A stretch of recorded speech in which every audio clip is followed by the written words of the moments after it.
यदि आवा गंगा विविध नय कल्लोल विमला बृहज् ज्ञानाम्भोभिर् जगति जनतां या स्नपयति इदानीमपेशा बुद्ध जन मरालय परिचिता महावीर स्वामी नयन पथगामी भवतु मे। अहिंसा परमो धर्म की जय हो। परम पूज्य आचार्य भगवंत गुरुदेव श्री विद्यासागर जी महाराज की जय हो। वर्तमान आचार्य परमेष्ठी गुरुदेव श्री समय सागर जी महाराज की जय हो। समस्त मुनि संघ की जय हो। परम पूज्य मनीषी विनम्र सागर जी महाराज की, मुनि संघ की जय हो। उपकार करने की दृष्टि से आचार्यों ने आगम ग्रंथों की रचना की है। आगम ग्रंथ को लिखते वक्त आचार्यों के मन के अंदर वह भाव था कि हम इस अनुभव को आने वाली पीछी पीढ़ियों तक दे सकें, तो आगम ग्रंथ की रचना करके उन्होंने सबके ऊपर उपकार किया। आगम में आता है प्रथमम जायते चिंता। एक उम्र होती है, उस उम्र में जो भी बच्चे हैं, स्कूल गोइंग स्टूडेंट्स जितने भी होते हैं, जो बच्चे स्कूल जाते हैं, विद्यालय जाते हैं पढ़ने के लिए, किसी भी शहर से, किसी भी गली से, किसी भी नगर से, किसी भी गांव से, किसी भी कस्बे से, किसी भी पहाड़ी से, कहीं से भी आप कल्पना करिएगा, कोई बच्चा अपने घर से निकल कर के स्कूल जा रहा है, बेटी स्कूल जा रही है, वो बेटी 2 चोटी उसको बराबर करने का जैसा ऑर्डर है, उसने 2 चोटी करी है, प्रॉपर तेल लगाया हुआ है, उसमें उसने लाल रिबन बांधा है, जूता मोजा सब व्यवस्थित पहन करके, माँ ने उसको फेयर एंड लवली लगाने नहीं दी, उसने अपने मुंह में थोड़ा सा नारियल तेल ही लगा लिया और वैसा ही तैयार होकर के, और जैसा माता पिता ने कहा वैसी तैयार होकर के वो घर से बाहर निकली है। शहर से, मेट्रो सिटीज से, नगर से, कस्बे से, राजस्थान से, मध्य प्रदेश से, भारत से, वर्ल्ड से, कहीं से भी कोई भी स्कूल गोइंग स्टूडेंट है, कोई ट्यूशन गोइंग स्टूडेंट है। मैं खिड़की से देखता हूँ, दोपहर में 2:30-3 बजे बेटियाँ स्टूडेंट जो ट्यूशन पढ़ने के लिए 2-3-4 बेटियाँ एक साथ निकल जाती हैं। इन लोगों के जीवन की कुछ ऐसी प्रॉब्लम है जिस प्रॉब्लम को आचार्यों ने समझ करके लिखा। आचार्य कितने ऊंचे स्तर के होंगे। कुछ हार्मोन्स जो इसी टाइम पर पीक पर होते हैं, बड़ी उम्र पर वो हार्मोन्स पीक पर नहीं होते। भले उसने, लड़की ने 2 चोटी करी है, तेल लगाया हुआ है, दिखने में कुछ दिख नहीं रही है, कोई भी ताकत उसके चेहरे पर दिखाई नहीं दे रही है, लेकिन अंतर्मन में उसके अंदर भाव पैदा होता है। किसका? अट्रैक्शन का, distraction to the opposite gender. जितने भी अपोजिट जेंडर वाले लोग हैं, उसको देख करके आपकी बच्ची, आपके बच्चे के मन के अंदर एक भाव पैदा होता है। उस भाव से बच्चे डिस्ट्रैक्ट होते हैं, केंद्र से भटकते हैं। ये बात आचार्य कह रहे हैं, मैं नहीं कह रहा हूं, आचार्य कह रहे हैं। कैसे कह रहे हैं? तो कहते हैं जब वो बच्चा भटकता है, कोई स्कूल गोइंग स्टूडेंट है, एग्जाम पास करने वाला कोई बच्चा पढ़ रहा है, या फिर कोई ट्यूशन जा रहा है, आपने कभी जाकर के बच्चे का ट्यूशन नहीं देखा ना? कितने माता पिता ऐसे हैं जिन्होंने अपने बच्चे के ट्यूशन को कंटिन्यूटी पढ़ते हुए बीच में जाकर के कभी देखा हो? नहीं देखा। आपने सिर्फ इतना देखा, कौन सा ट्यूशन बहुत अच्छा है, फलाने सर की क्लास बहुत अच्छी है, वहां गए 5,000 रुपए दिया, बच्ची को भेज दिया। बच्ची वहां पे जाकर के क्या अनुभव कर रही है, लड़का वहां पर जाकर के किस तरीके की मानसिक उलझन में है, उस मानसिक उलझन को आचार्यों ने ग्रंथों में गुंफित किया। ज्ञानानोकार आचार्य शुभचंद्र देव ने उपकार किया हम सबके ऊपर और उसमें लिखा कि बच्चा विद्यालय गया था कुछ पढ़ने के लिए, लेकिन वहां पर उसको किसी और को देख करके जो डिस्ट्रैक्ट हो रहा है, उससे प्रथमम जायते चिंता, मन के अंदर सबसे पहला वेग पैदा होता है, चिंता होती है। पीछे मुड़ के देखता है वो आई कि नहीं आई। वो आप देखेंगे तो उसमें आपको कुछ दिखाई नहीं देगा क्योंकि आप बड़े हो गए, लेकिन बच्चे को बच्चे में कुछ दिखाई देता है। ये ऐसी प्रॉब्लम है, इस प्रॉब्लम को हमको समझना होगा। छोटा सा बच्चा, आपकी बच्ची है, आपने उसको विद्यालय भेजा है, आप अपनी बच्ची को डांट करके भेज रहे हैं, उसके इमोशंस में हर्ट हो रहा है, वो नहीं समझ पा रही है, लेकिन वहां पर उसको किसी का इंतजार है। वहां पर जाकर के वो बगल वाली सीट में एक बार ऐसा बगल के देखती है, सेकंड बेंच में थर्ड रो पर तीसरे नंबर पर वो आया कि नहीं आया। उसने पलट करके देखा, उससे पूछा नहीं, सिर्फ देखा।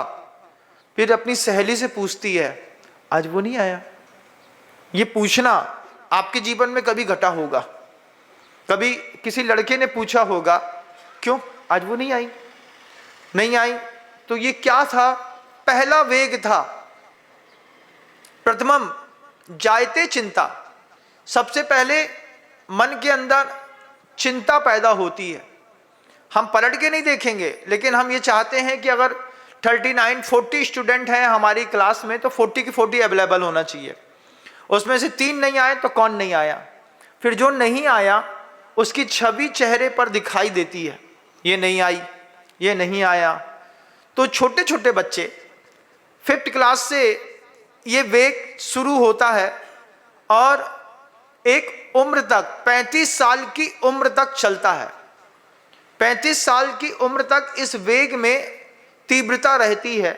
आचार्य कहते हैं 35 ईयर्स से अगर आप कम के हैं तो आप अपने प्रोग्राम को रीसेट कर सकते हैं, लेकिन 35 से ऊपर वाले रीसेट नहीं कर पाते। आचार्य पहला शब्द बोल गए, देखने की इच्छा होना। प्रथमम जायते चिंता, द्वितीयम द्रष्टुमिच्छति। पहले तो चिंता होगी वो आया कि नहीं आया, आई कि नहीं आई। दूसरी देखने की इच्छा होती है, एक बार पलट के देख लो। सीधे नहीं देख पाते हैं तो आधा दरवाजा बंद करके देख लेते हैं, वैसे नहीं देख पाते हैं तो सामने लगे शीशे से रिफ्लेक्शन में देख लेते हैं, कांच के रिफ्लेक्शन में देख लेते हैं पीछे कौन है, वो है कि नहीं है। इतने जुगाड़ू हो जाते हैं उस उम्र में बच्चे कि उसको बिना देखे उसको रहा नहीं जाता। दूसरा, एक भावना पैदा हुई। पहली काय की हुई? चिंता हुई पहली। दूसरी दृष्टुमिच्छति, देखने की इच्छा पैदा हुई। अंदर के हार्मोन्स पीक पर हैं, इतने पीक पर हैं उस वक्त किसी भी व्यक्ति के प्रति अट्रैक्शन होना बिल्कुल नॉर्मल है, बहुत नॉर्मल। वो चेहरा नहीं देखता, वो जात नहीं देखता, वो कौम नहीं देखता, वो उसके गोल्स नहीं देखता, वो उसका कोई भी वेरिफिकेशन नहीं करता, वो कुछ नहीं जानता कि इसका बैकग्राउंड वेरिफिकेशन करके फिर हमको इसके ऊपर अट्रैक्ट होना है। इन चीज़ों से कोई मतलब नहीं होता। एक ऊंचे कुल की बेटी बिल्कुल नीच कुल के लड़के के ऊपर अट्रैक्ट हो सकती है। नीच कुल की कोई लड़की किसी बहुत बड़े घराने में जाकर के भी अपने इस अट्रैक्शन को जी सकती है। आप देखिएगा, देश के प्रधानमंत्री थे पूर्व के, वो अमेरिका से कुछ लेकर के आए थे, डांस बार से शादी कर ली थी। वो डांस बार में बार में डांस करने वाली डांसर थी, उस डांसर से शादी कर ली। अपने कुल को बिना देखे, बिना सोचे, बिना समझे, वो छोटी सी उम्र थी, सोचिए एक बाल डांसर होगी तो बाल डांसर क्या करती होगी, लेकिन मन आ गया तो बाल डांसर को उठा करके यहां पर ला करके भारत में बहू बना दिया। ऐसा भी होता है। ये उन्हीं वेगों में की कहानियां हैं। जितने भी माता पिता हैं ना, इनको समझना होगी वो बात। आपकी बच्ची के चेहरे पर कुछ दिखाई नहीं दे रहा है, वो सांवली है, काली है, उसकी ऊपर अपर लिप्स में बाल भी दिख रहे हैं, उसके यहाँ के बाल बड़े हुए हैं, उसने प्रॉपर सरसों का तेल डाल करके कंघी करी है, उसके बाद भी उसके मन के अंदर किसी को लेकर के कोई सॉफ्ट कॉर्नर पैदा हो रहा है। वो जो सॉफ्ट कॉर्नर पैदा हो रहा है, प्रथमम जायते चिंता, सबसे पहला वो कहती है मुझे चिंता है, वो आया नहीं।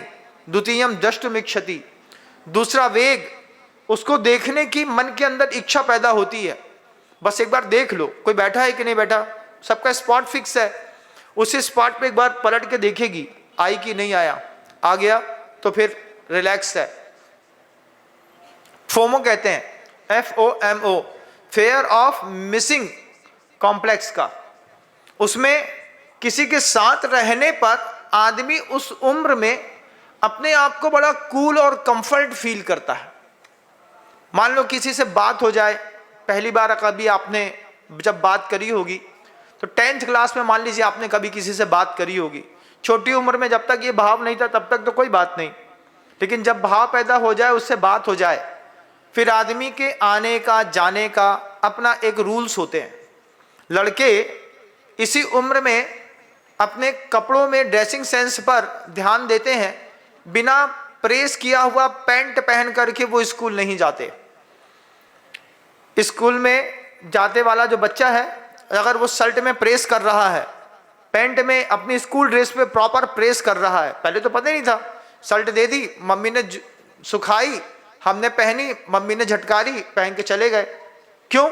उस तरफ दिमाग नहीं है। लेकिन जब उस तरफ दिमाग जाता है ना, तो फिर लड़का अपना ड्रेसिंग सेंस सही करता है। लड़का अपना ड्रेसिंग सेंस सही करता है, सबसे पहले शर्ट में प्रेस होगी। जब तक शर्ट में प्रेस नहीं होगा तब तक हम जाएंगे ही नहीं, चाहे कुछ हो जाए।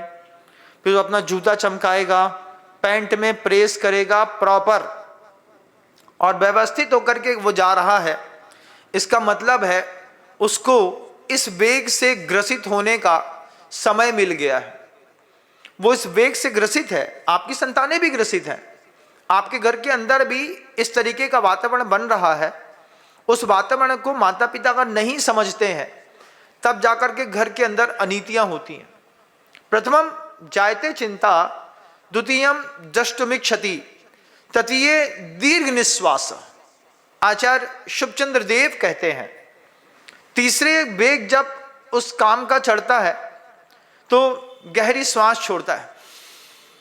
नहीं आए, 10:30 बजे तक इंतजार किया, 10:30 तक देखा, प्यून ने लॉक कर दिया है, अब वो नहीं आया या वो नहीं आई, इस पर उसको बड़ी तकलीफ होती है। फिर पूरा दिन उतरे मुंह से निकल जाता है। क्या हुआ?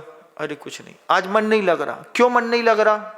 ये एजुकेशन से बच्चे डिस्ट्रैक्ट होते हैं इस तरीके पे। जब तीसरा वेग चढ़ता है तो तृतीय दीर्घ निश्वास,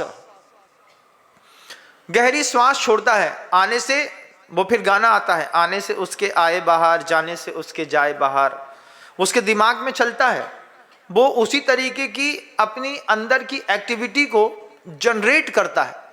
वो देखता है, दीर्घ निश्वास लेता है, वो एक ही चीज कहता है, हम तुमसे बात करें नहीं करें, हमारे उस जोन में रहो, हमारे आसपास बने रहो। बस आसपास बने रहने पर उसको किसी प्रकार की अंदर से एक कूल फील करता है। इसको तीसरा वेग कहते हैं। तृतीय दीर्घ निश्वास है।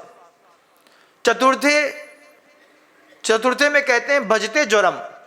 चौथे में अंदर ही अंदर एक बेचैनी होती है, किसी से कहता नहीं है, छिपाने की कोशिश भी करता है तो किसी को दिखता है। एक अंदर की गर्मी होती है, अंदर ही अंदर दाग होती है ना। जब किसी भी, हम लोग बहुत जल्दी पहचानते थे इस बात को, जब भी अंदर की दाग होगी, नाक की जो टिप है ये बिल्कुल लाल दिखाई देती है, कान लाल दिखाई देते हैं, चेहरे पर एक अलग प्रकार की लालिमा दिखाई देती है। चतुर्थे दह्यते ज्वरम, अंदर का बुखार आता है, बाहर नहीं, अंदर वाला। चेहरे से फील नहीं होगा, आपकी बातों से फील नहीं होगा, लेकिन 24 घंटे दिमाग में वो चल रहा है। कौन कह रहे हैं? उपकार करने की दृष्टि आचार्य सुभचंद्र देव की आप सबके ऊपर, कि अपने बच्चे के मोरल इफेक्ट्स को अगर आप नहीं समझेंगे, छोटी उम्र में उसको सही गाइड नहीं करेंगे। पहले ही कहा मैंने, ये प्रॉब्लम है गोइंग स्कूल, जो बच्चे स्कूल में जा रहे हैं, जो बच्चे ट्यूशन जा रहे हैं, जो बच्चे कॉलेज की तैयारी कर रहे हैं, उनके जीवन में इस तरीके की मानसिक दिक्कत है। उस मानसिक दिक्कत को आज आप बड़े हो गए हैं, भले आप उसको ना देखें, लेकिन जब मैं दिखाऊंगा तो आपको देखना पड़ेगा। आप भी बोलेंगे उसमें हम भी शामिल हैं। आचार्य कहते हैं हर माता पिता का कर्तव्य है अपने बच्चे का ऑब्जर्वेशन कर ले। 6th क्लास की बच्ची है, 6th क्लास का बच्चा है, उसका स्टाइल माता पिता कैप्चर करते हैं, कैप्चर करके समझते हैं। ये गाथा मुंह में रखिएगा अपने। प्रथमम जायते चिंता, द्वितीय दृष्टमिक्षति, तृतीय दीर्घ निश्वास से, चतुर्थे भजते ज्वरम, पंचमे दह्यते गात्रम। 5वां जब बेग चढ़ता है तो पूरे शरीर में उसको बुखार आ जाता है। अचानक आप किसी को छू करके देखें और वो आया है और उसके शरीर में एक्स्ट्रा गर्मी दिखाई दे रही, क्यों? शरीर गर्म सा लग रहा है। अरे नहीं, इतना तो नॉर्मली रहता है हमारा, इतना नॉर्मली नहीं रहता है। नॉर्मली बहुत कूल होता है, बहुत कूल। लेकिन जब उसके मन के अंदर इस तरीके का वेग बढ़ता है ना, तो उसके माथे पर हल्की हल्की आपको पिंपल्स दिखाई देंगे। चेहरे पर 3 प्रकार के अलग अलग तरीके के पिंपल्स दिखाई देते हैं।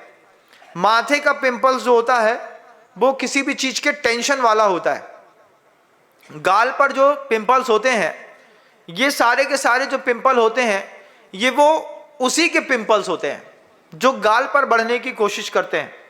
फिर तीसरा, नीचे चिक पर एक पिंपल्स अलग होता है।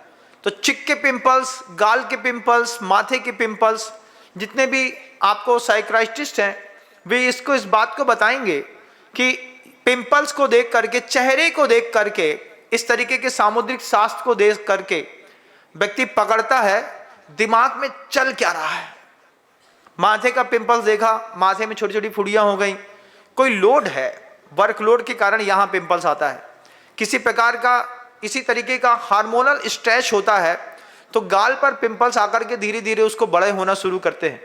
कई बार दूसरी प्रॉब्लम्स भी हो सकती हैं, लेकिन 95% प्रॉब्लम्स जो होती हैं उस टीनएजर लाइफ में, बड़ी उम्र की बात नहीं कर रहा हूं, टीनएजर्स लाइफ में जब कभी भी गाल में फुड़िया हो रही है, देखिएगा कभी बिल्कुल गुलाबी फुड़िया होती है, वो लाल सुर्ख, उसको अलग तरीके से डील किया जाता है। चिक पर अलग तरीके के पिंपल्स होते हैं, वे बड़े होने के पिंपल्स होते हैं। जब आप उम्र में धीरे धीरे धीरे धीरे बड़े हो रहे होते हैं तो अलग तरीके से जो शरीर में विकास होता है उसके पिंपल्स चिक पर दिखाई देते हैं। बच्चे को दूर से देख करके, जो साइकियाट्रिस्ट इस चीज को जानता है, वो दूर से किसी से देख करके बोल देता, बेटा मेंटल स्ट्रेस बहुत है, थोड़ा स्ट्रेस कम करो। क्यों? माथे पर बहुत सारे दाग दिख रहे हैं, इधर के दाग दिख रहे हैं, बेटा नॉर्मल रहा करो, योगा किया करो, थोड़ा सा स्ट्रेस फ्री लाइफ हो, गिटार बजाना सीखो, इससे गाल के पिंपल्स ठीक हो जाते हैं। आपको आश्चर्य लगेगा, लेकिन होता है। अगर गाल में आपके लगातार फुड़ियां हो रही हैं, दाग हो रहा है, तो आप उसी तरीके के हार्मोनल सिंड्रोम से प्रभावित हैं। अगर आप कोई अपनी दिमाग की एक्टिविटी में कुछ और शामिल कर लें, सिंथेसाइजर बजाना पसंद कर लें, आप कोई आर्गोपैड बजाना पसंद कर लें, आप कुछ और चीज़ बजाना पसंद कर लें, गिटार बजाना पसंद कर लें, फ्लूट बजाना पसंद कर लें, आपको लगेगा कि उस तरीके में जब हमने अपने दिमाग को डाइवर्ट किया, उसके बाद हमारे चेहरे का रंग और खिल गया। जितने भी इस तरीके के योग साधक होते हैं उनके चेहरे का सौम्य भाव बिल्कुल अलग दिखाई देता है। आचार्य सुखचंद देव कह रहे हैं, पंचमे दह्यते गात्रम, शरीर पर बुखार आ जाता है, ऐसा गरम गरम से शरीर लगेगा, बार बार पानी पीने की इच्छा करेगा और उसके बाद बेचैनी, ऊपर के बेग तो चल ही रहे हैं, चिंता चली रही है, देखने की इच्छा चली रही है, उसके अंदर के अंदर दाएं अंदर हो ही रहा है, श्वास बड़ी छोड़ ही रहा है, शरीर में बुखार भी आ गया।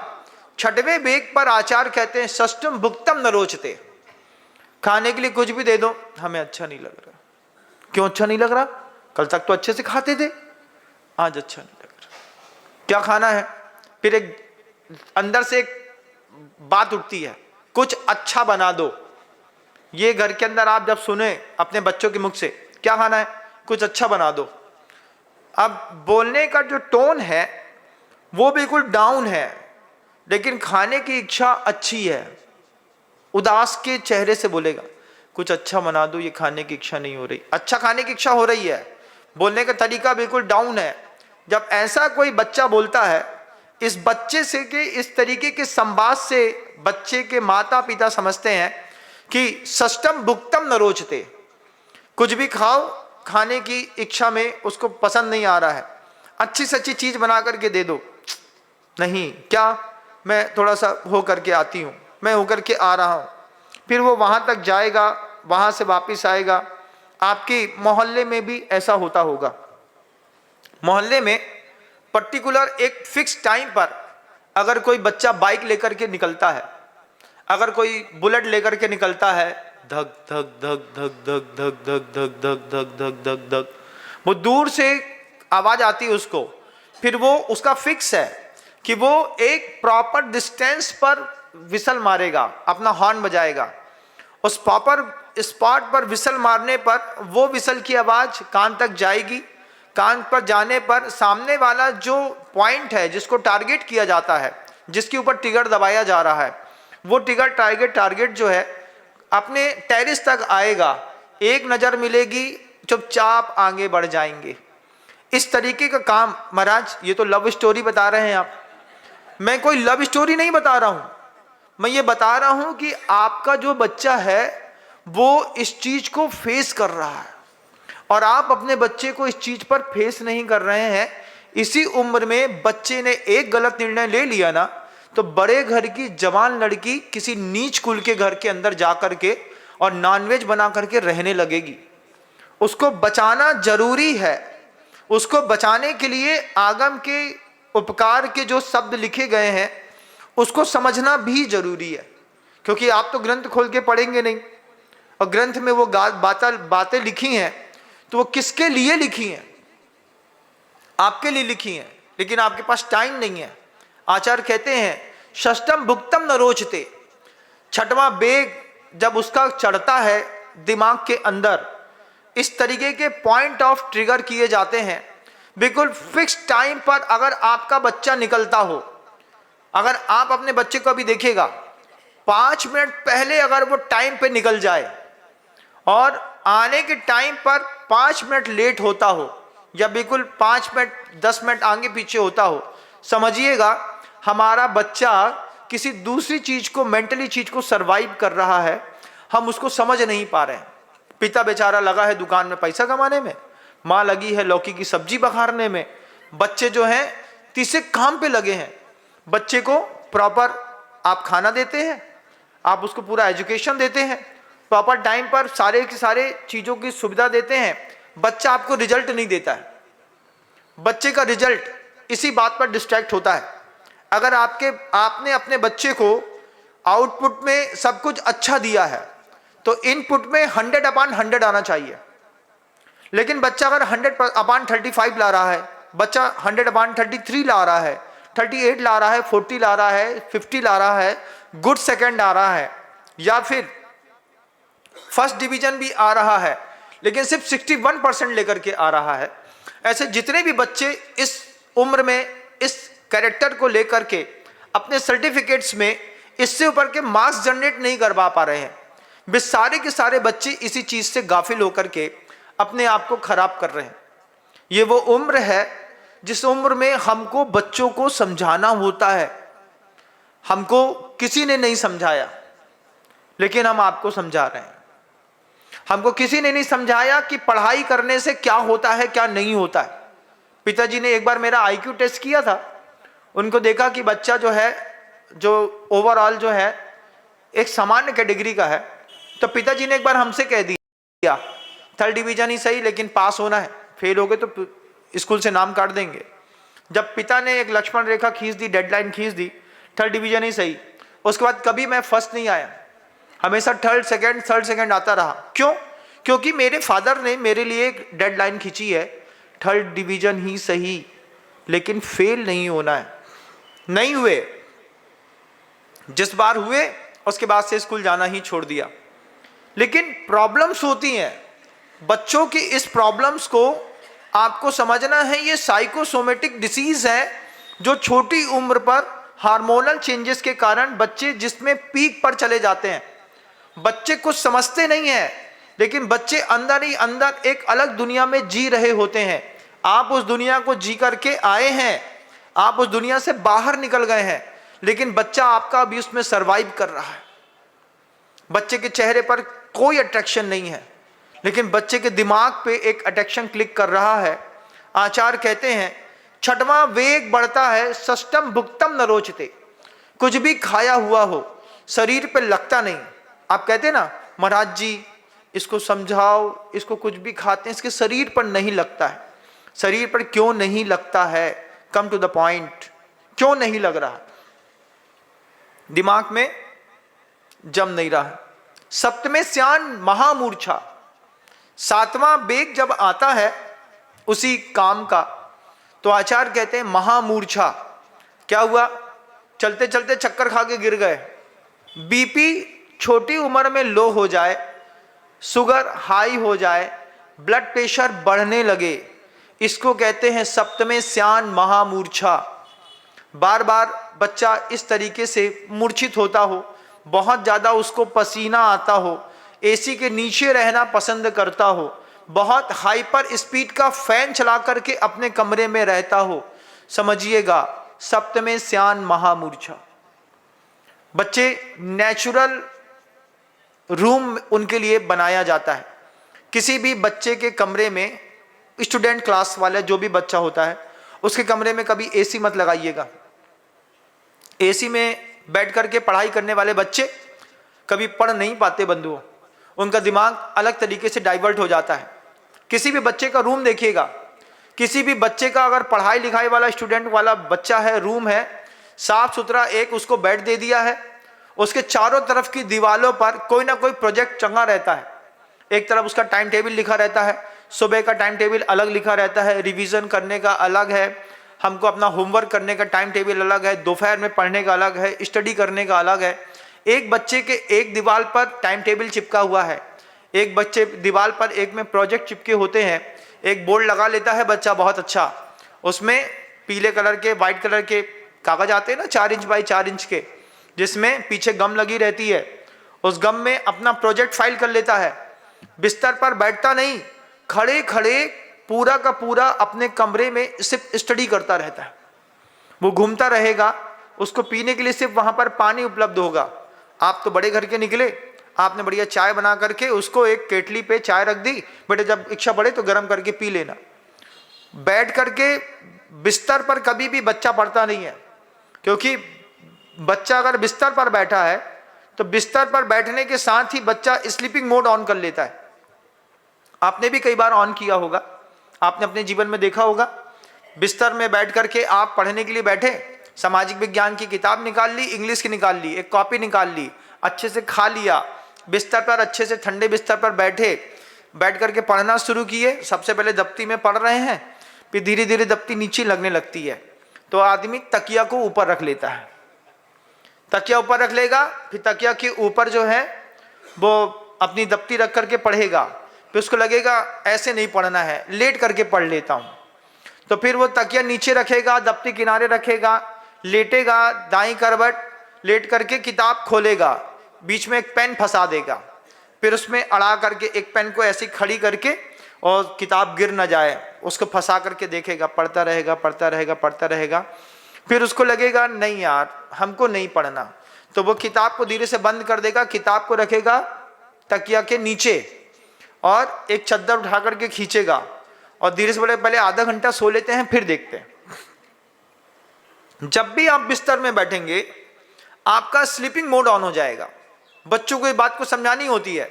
बच्चों के कमरे पर जो बच्चों का बेड होता है, गुड मदर फादर्स जो होते हैं वो सुबह उठने के साथ ही उसका बेड उठा करके रख कर देते हैं, बोले शाम को अब सीधे बेड बिछेगा आपका, हम बिछाएंगे, हमारी जवाबदारी है।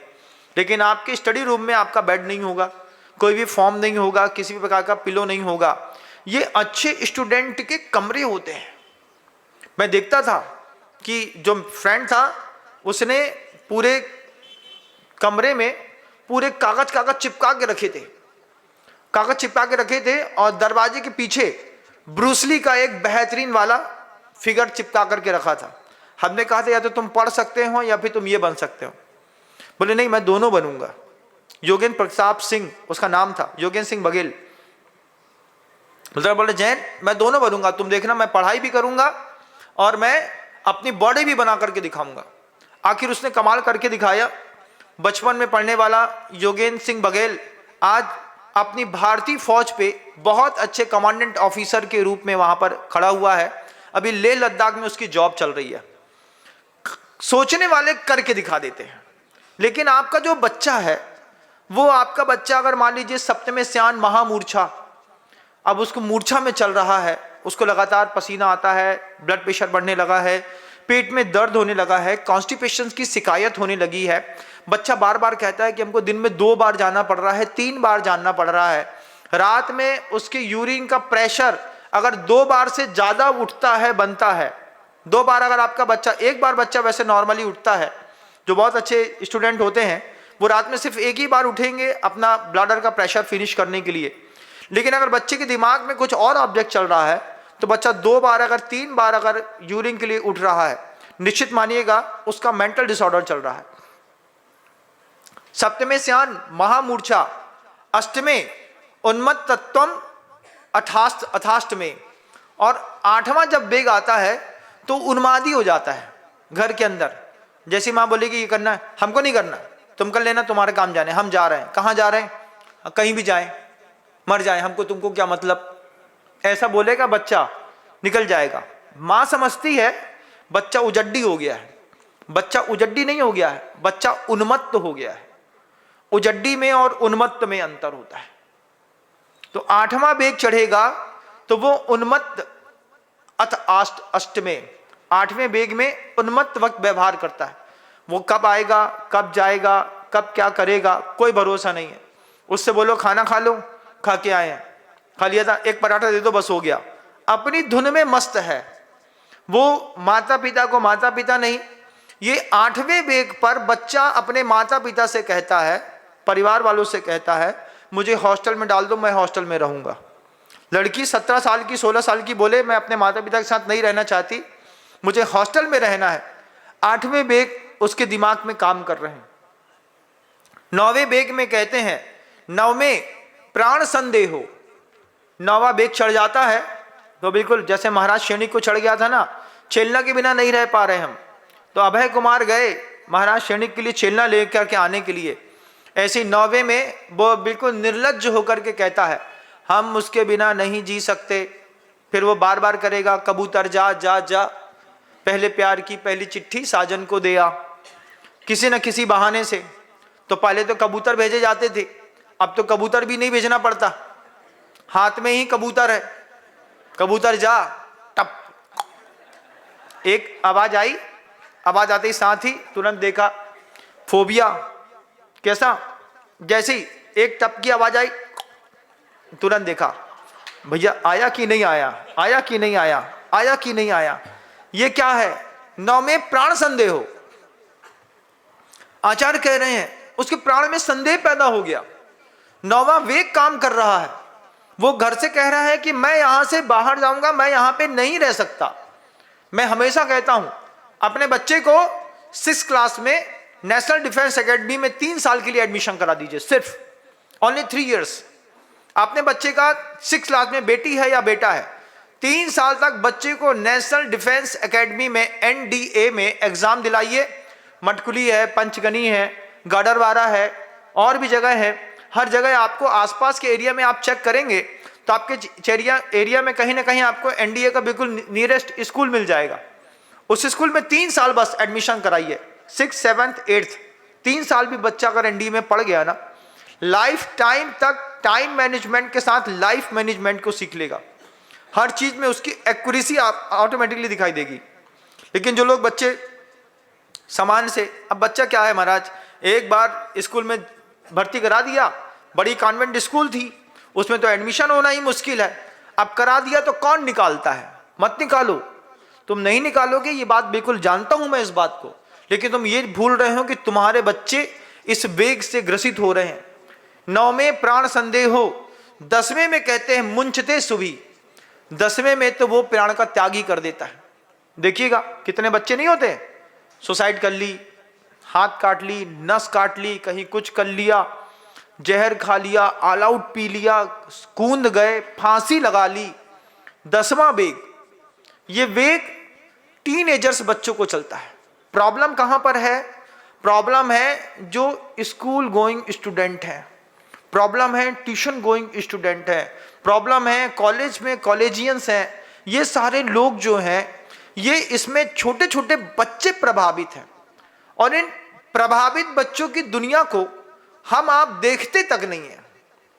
और फिर जब 22 साल का बच्ची बेटी हो जाती है, जब 19 साल का 20 साल का लड़का हो जाता है, 22 साल की बच्ची की कुंडली छापोगे तो बच्ची हाथ रोक देगी, हमसे पूछ के कुंडली छापना, ध्यान रखना। अब किसकी गलती है बताइए आप? आपने इस 10 वेग को कभी समझा नहीं, देखा नहीं, समझाया नहीं। आपने अपने बच्चे का प्रोग्राम रीसेट नहीं किया, आपने अपने बच्चे को इस तरीके की कोई ट्यूशन नहीं दी, ना खुद समझा ना समझाया, और आपने छोड़ दिया। जैसे हम बड़े हुए थे वैसे वो बड़ा हो जाएगा। तो आपके जैसे बड़े होने पर अगर वो भी वैसा ही बड़ा हो रहा है, तो फिर जो आपने गलतियां की थी, जो आपके साथ गलतियां हुई थी, वो आपके बच्चे के साथ भी हो रही होंगी।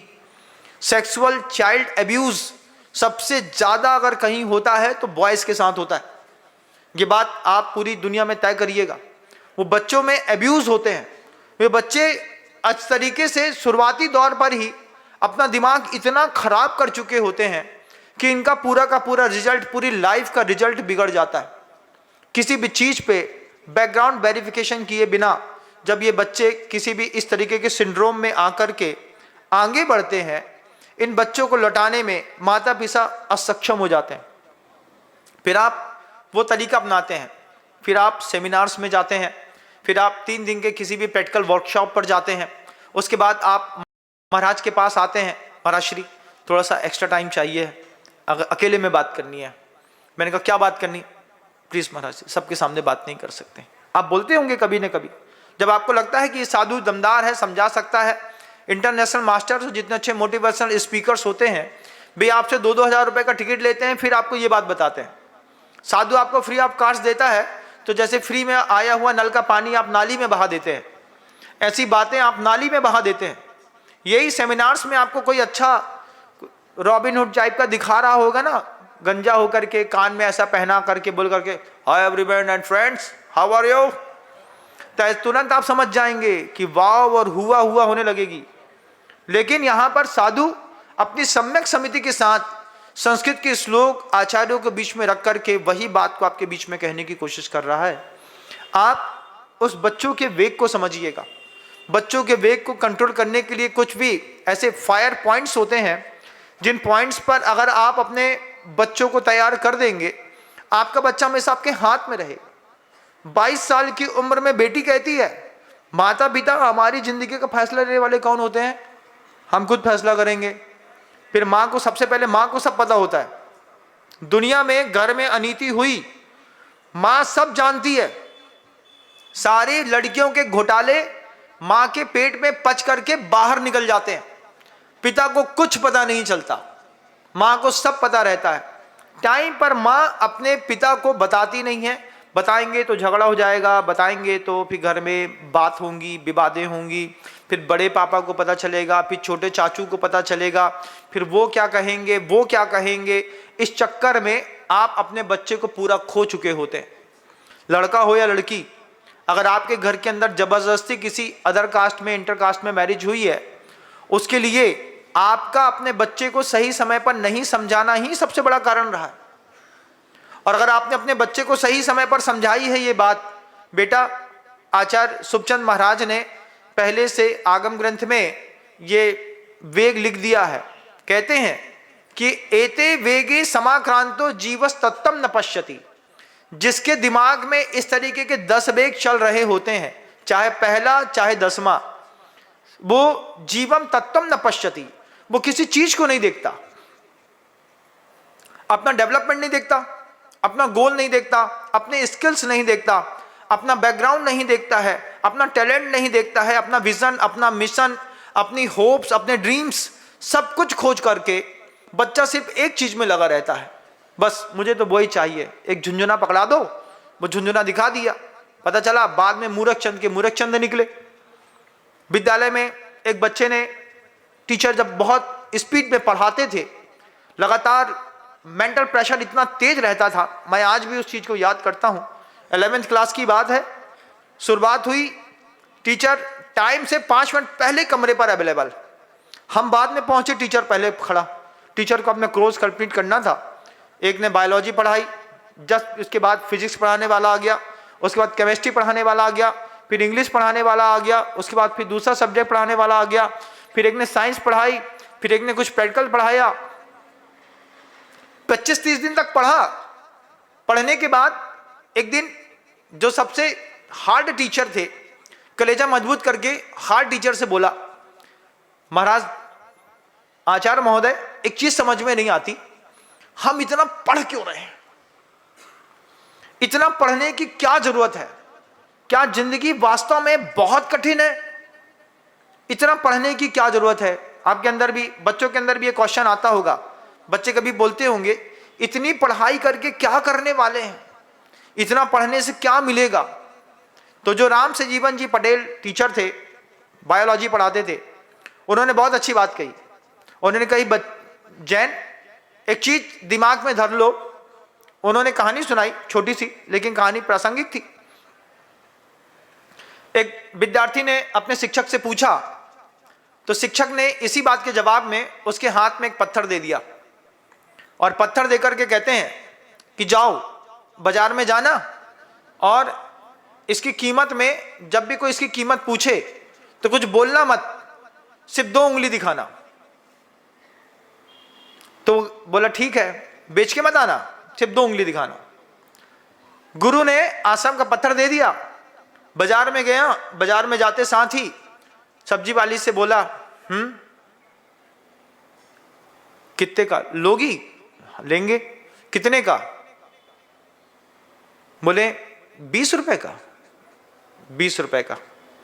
हट गया, वापिस आया, बोले सब्जी वाली 20 रुपए दे रही है। बोले नहीं, जनरल स्टोर वाले के पास जाओ। जनरल स्टोर वाले के पास शिक्षक ने भेजा, वहां पर उसने कुछ बोला नहीं, बोला ये बेचना है, कितने में लोगे? उंगली का इशारा, बस 2 उंगली दिखाई, 2000 का। अरे इसका 2000 मिल रहा है, सब्जी वाली तो 20 रुपए दे रही थी। उसका 2000 मिलने लगा। वापिस आया, अपने टीचर से कहता है, जैन उसने 2000 रुपए लगाए। आगे भेजा, बोले जाओ सोना चांदी के पास, सोने चांदी वाले के पास जाकर के बोलना ये पत्थर बेचना है, कितने का बिकेगा? वहां भी जाकर के उसने 2 उंगली दिखाई। सोना चांदी वाले ने कुछ परखा, परखने के बाद बोलता है 2 लाख। 2 लाख? अभी तो 20,000 मिल रहा था, शुरुआत में तो 20 ही मिल रहा था, ये 2 लाख दे रहा है। उसके बाद कहता है बेचो मत, वापिस आओ। वापिस आया, वापिस आकर के शिक्षक फिर बोलता है एक बार फिर जाओ, जाकर के जौहरी की दुकान पर इसको बेचना।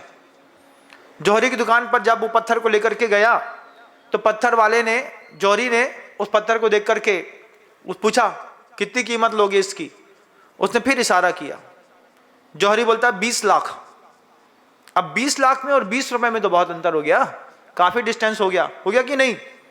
लेकिन शिक्षक रुका नहीं। शिक्षक कहता है एक बार और जाओ, एक बार जाओ, राजा के राजमहल में महाजौहरी रहता है, उसको दिखाओ। उसको दिखाया, उससे बोले कुछ बोलना मत, सिर्फ 2 उंगली दिखाना बस। 2 उंगली दिखाने के साथ जब उसने कहा कि ये बेचना है, महाजौरी बोलता है कितना लोगे? 2 उंगली दिखाता है। 2 उंगली दिखाने पर महाजौरी कहता है इसको 2 करोड़ स्वर्ण मुद्राएं दे दो इस पत्थर के बदले। लौट करके आकर के अपने गुरु को वो वापस कर दिया गया पत्थर। और फिर वो बात शिक्षक शिष्य से कहते हैं, वही बात सर ने हमसे कही थी, बोले जितना पढ़ोगे ना उतना लेवल बढ़ेगा, जितना लेवल बढ़ेगा उतनी तुम्हारी वैल्यू बढ़ेगी। अभी तुम्हारी कीमत 20 रुपए की है, सही ढंग से पढ़ गए तो 2000 के हो जाओगे, और ढंग से पढ़े तो 2 लाख के, और ढंग से पढ़े तो फिर 20 लाख के भी हो सकते हो, 2 करोड़ के भी हो सकते हो। अब आप देखिए पूरे भारत के अंदर कितने बच्चे ऐसे हैं जिनको महीने का 8000 रुपए नहीं मिलता।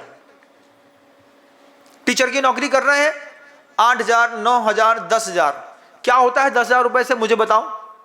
300 रुपए रोज मिलता हो किसी को, वो खाना खर्चा, घर, टिफिन, आना जाना, लाइट, उठना बैठना, कपड़ा कैसे मेंटेन करता है? इनकी एक बार संख्या पता करिएगा। ये वो लोग हैं जिन लोगों ने एजुकेशन की कीमत नहीं समझी। वे जो लोग हैं जिन्होंने वक्त पर पढ़ाई को पढ़ाई ना समझ करके बोझ समझा, ना कभी एग्जाम पास किए, ना कभी ढंग से एजुकेशन सेक्टर पे आगे गए, ना कभी उनके परिवार वालों ने उनको उस विद्या की कीमत वक्त पर समझाई। उसमें आप भी शामिल हैं।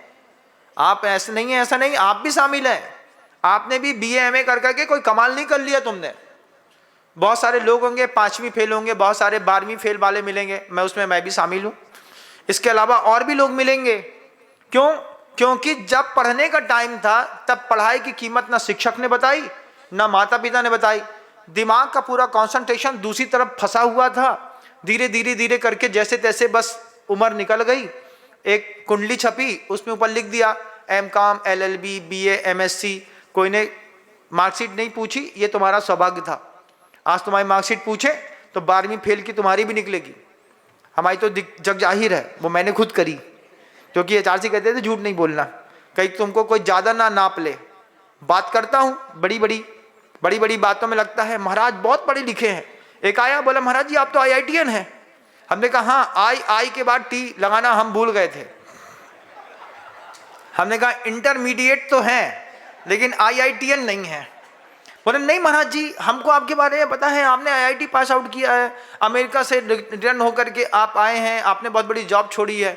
हमने कहा बहुत बड़ी गलतफहमी है, बहुत बड़ी गलतफहमी है। 12वीं फेल भी यार मानने तैयार नहीं था। हमने कहा मानना तो पड़ेगा भाई, हम मान गए तो तुम भी मान जाओ हमारी बात को। हमको भी समय पर शिक्षा की कीमत नहीं बताई गई, आप भी उन्हीं में शामिल हैं, आपको समय पर शिक्षा की कीमत नहीं बताई गई। समय की शिक्षा की कीमत अगर समय पर बताई गई होती, यहां बैठे नहीं होते। अभी भारत सरकार में कहीं सचिव के पद पर बैठे होते, मीडिएट करने के बाद कहीं इसरो में बैठे होते, DRDO में बैठे होते, कहीं ऊंची जगह नासा में बैठे होते। हम अपनी दुकान पर बैठे हैं, ये इसी बात का प्रमाण पत्र है कि हमको बचपन में शिक्षा की कीमत पता नहीं थी। आपकी दुकान में बैठे हैं, बैठे रहो, चल ही नहीं रही महाराज, अब बताओ कोई मंत्र बताओ। अब बाबा जी क्या मंत्र बताएं आपको, बताइए। ओम ह्रीम सिम क्लीम चामुंडा बिच्चई मंत्र बता दिया महाराज जी ने, लिख के दे दिया है। इस मंत्र को दुकान में लगा करके, उसमें लाल धागा बांध करके, उसमें कपड़ा बांध करके, उसके ऊपर नारियल लगा करके, उसमें अगरबत्ती दिखा करके, जब 7 बार पानी ऐसा उठा करके बाहर फेंकूंगा तब मेरी दुकान खूब चलेगी। अंधविश्वास में न जाइयो, बता देते हैं इस बात को। अगर एजुकेशन सही समय पर हुई होती तो आज जो तुम्हारी कंडीशन है वो कंडीशन बिल्कुल भी नहीं होती। अभी तुम परेशान हो अपनी फैमिली के स्टेटस को लेकर के, अभी तुम परेशान हो अपनी फैमिली को स्टैंड करने के चक्कर पे। अगर तुम पढ़े लिखे होते, अगर तुमको सही समय पर सही शिक्षा दी गई होती, माता पिता ने सही डायरेक्शन देकर के बताया होता कि बेटा ऐसा नहीं होता, ऐसा होता है। वो बच्ची है ना 6th 7th 8th क्लास में, उसको ये बात समझाइएगा, बेटा आज तक हम नहीं समझे थे, आज हम समझे हैं, हम तुमको आज समझा देते हैं। महाराज जी का प्रवचन भी सुनो, हम तुमको अपना एक्सपीरियंस भी शेयर करते हैं, अपना एक्सपीरियंस भी बताओ। बोले हम नहीं पढ़े ना बेटा, इसीलिए हमारे साथ ऐसा हो रहा है। बच्चे 100% फोकस्ड होंगे अपनी एजुकेशन पे। उनको रीसेट करना पड़ेगा, आपको दिमाग उनका रीसेट कर दिया एक बार सोशल मीडिया कंटेंट को बच्चों का दिमाग को सेट कर दीजिए।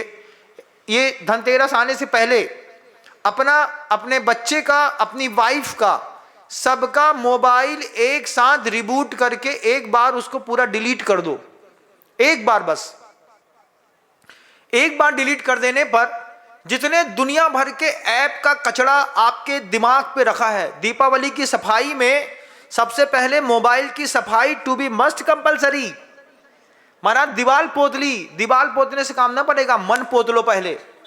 जितने फीचर्स लोड किए हैं एक बार बस करना है, ऑल डिलीट सेक्शन में जा करके अपने मोबाइल को 5 मिनट के लिए पूरा डिलीट हो जाने दो। जब वो पूरा अपने आप में प्रोसेसिंग में आ करके जितने फोटो थे, जितने स्क्रीनशॉट्स थे, जितनी रील्स थी, जितने इंस्टाग्राम था, फेसबुक था, हर अकाउंट को बच्चे का अपना एक बार दीपावली से पहले डिलीट कर दीजिए। डिलीट कर देने पर आपकी लाइफ से सिर्फ बेकार जितने हैं वो चले जाएंगे। अब आप तय करिए कि अगर आपको एक नई जिंदगी मिली है तो नई जिंदगी में आप इस स्क्रीन के साथ क्या देखना, क्या समझना चाहते हैं। आप चाह करके भी ये कर नहीं पाते हैं ना, इसलिए बच्चे आपको 100% रिजल्ट नहीं दे पाते। इस दीपावली पर सबसे पहला काम है कि अपने मोबाइल को ऑल डिलीट सेक्शन में डाल करके जितने कॉन्टेक्ट हैं उनको जाने दो, सारे व्हाट्सएप ग्रुप्स जाने दो, जितने भी फेसबुक है, इंस्टाग्राम है, इनको जाने दो, जितने सारे आपने गेम्स लोड करके रखे हैं उनको जाने दो। जो जरूरी कंटेंट नहीं है, जो लगातार आपको दिखाया जा रहा है, उन सबको जाने दो। अपनी जिंदगी से भी, बच्चों की जिंदगी से भी। आप वो देखिए, वो दिखाइए बच्चों को जो वास्तविक में जरूरत है। एजुकेशन सेक्टर के कोई ऐप्स आप डाउनलोड कर लेते हैं, बच्चों को कोई बहुत अच्छी चीज़ देते हैं तो फिर भी ठीक है, लेकिन इंस्टाग्राम, फेसबुक इत्यादिकों में जो लगातार मूवी की क्लिपिंग्स आती हैं और आप लगातार देखते रहते हैं, इससे किसी का कोई भविष्य बनने वाला नहीं है, आपके बच्चे का तो बिल्कुल भी नहीं। सिर्फ टाइम पास होता है, बच्चा अपना टाइम वेस्ट करता है, धीरे से जाता है, सोता है, आगे निकल जाता है। रिबूट डालिए लाइफ में। इस दीपावली में, दीपावली मनाने से पहले, धनतेरस मनाने से पहले बच्चों का सामूहिक, माता पिता पत्नी बच्चों का एक साथ बैठ करके, इसका भी एक वीडियो बनाइएगा। हम सब ने एक साथ अपना अपना बटन दबाया और हम सब के पूरे मोबाइल से हमने मोबाइल को पूरा नया किया, दोबारा नई जिंदगी की हम शुरुआत कर रहे हैं। इस दीपावली पर जितने दिमाग में पटाखे फोड़ने वाले ऐप थे, हमने सबको फोड़ करके अपने मोबाइल से बाहर कर दिया। तब जाकर के आप एक स्वस्थ परिवार की परिकल्पना कर सकते हैं। अदरवाइज अपने बच्चे को सिर्फ सामान देते रहिए, पैसा देते रहिए। कई बार ऐसा होता है ना, घर में लोग सत्य जानते हैं लेकिन सत्य को बोलते नहीं है। अरे बोलेंगे तो लफड़ा मचेगा, अभी झगड़ा हो जाएगा, होता है तो हो जान दे। इस दीपावली के पहले जब तक आप अपना मोबाइल साफ नहीं करेंगे, जितने बब्बा है ना, इन सबका दिमाग सही हो जाएगा। इनके किसी भी मोबाइल में एक आध भी कोई धार्मिक ऐप डाउनलोड नहीं होगा। गेम्स हैं, कैंडी क्रश खेल रहे हैं महाराज। कैंडी क्रश खेलने की उम्र है तुम्हारी? माला फेरने की उम्र है? अरे माला तो आपके हाथ में महाराज है, कितनी अच्छी लगती है, जब देखो तब आप फेरते रहते हैं। हमारे हाथ में तो चलती है, तुम्हारे हाथ में होनी चाहिए थी। गृहस्थ के हाथ में वो चीज़ भी जरूरी रहती है। रिबूट करिए, रीसेट प्रोग्रामिंग करिए, बच्चे को थोड़ा सा अनुलोम विलोम योगा सिखाइएगा, थोड़ा सा बच्चे को एक आध बार घुमाने के लिए बाहर फैमिली के साथ लेकर के जाइएगा। बच्चे का मेंटल वॉश होगा, तब जाकर के आपका बच्चा सभ्य समाज का, सभ्य देश का एक अच्छा नागरिक बन पाएगा। अदरवाइज 22 साल की उम्र में बच्ची पापा की परी उड़ के अमेरिका, यूरोप, कनाडा में खड़ी, ठेके पे खड़ी, वही पापा की परी ठेके पे खड़ी, वही पापा की परी सुबह सुबह निकलता था इंदौर में, जंगल जाता था, देखता था लड़कियां अच्छे छल्ले उड़ाते हुए मिलती थी। हम सोचते थे जिस बाप की ये औलाद है, अगर वो बाप इसको यहाँ पर देख लेगा ना तो 50 जूते मारेगा। लेकिन खुले में सब चल रहा है, इसमें आपका बच्चा कल शामिल ना हो जाए, इसलिए इस बात की, इस संकेत की, इस संदेश की बहुत जरूरत है। इस बार की दीपावली जब भी आप मनाएं, उसके पहले जब आप अपना खुद एक वीडियो डालें कि हमने अपना ओरिजिनल मोबाइल है ऐसा दिखाना पड़ेगा। भाई साहब ये मेरा मोबाइल है, महाराज जी के संकेत पर मैं इस मोबाइल को पूरा का पूरा डिलीट डाल रहा हूँ। लोग डिलीट डालेंगे, दिखाएंगे, प्रोसेसिंग होते हुए में वो देखेगा कि ये पूरा ऐप सब मिट गया है। नई जिंदगी की शुरुआत करेंगे, नए दिमाग की शुरुआत करेंगे तो एक नया भारत आपके सामने दिखाई देगा। शब्दों को विराम देता हूं, मेरा समय हो गया है। कल पुनः किसी नए संवाद के साथ पुरुषार्थ करूंगा। गुरुदेव श्री विद्यासागर जी महाराज की जय।